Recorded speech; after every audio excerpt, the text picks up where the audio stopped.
Hey everybody, welcome back to the Court of Random Opinion. My name is Lauren Neidigh. This afternoon, Candace Owens came on with a tip about the whole Taylor Swift, Blake Lively, Justin Baldoni saga. She said she just couldn't wait until her maternity leave was over to share. This is all pertaining to the private conversations that were had between somebody close to Taylor Swift and Justin Baldoni's lawyer, Brian Friedman.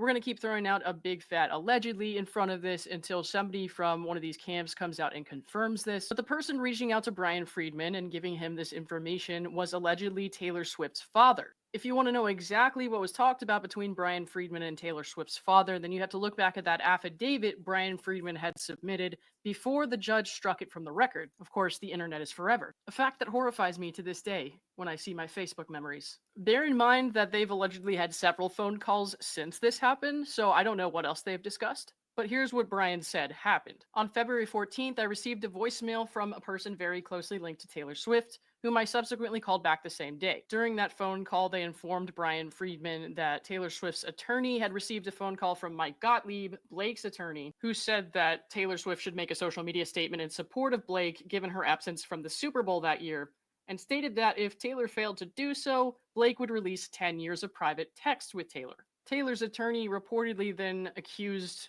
Mike Gottlieb of extortion and ended the call. This individual, who's allegedly Taylor Swift's father, told Brian Friedman that Blake had asked Taylor to delete those text messages between them. And this is what sparked all the craziness in the headlines last week. Remember that Blake and Ryan filed a motion in the DC court to intervene and quash the subpoena from Justin Baldoni's counsel to Taylor Swift's firm. We haven't seen any updates on that docket since then, but they have requested a hearing. That's all I got for now. See you soon.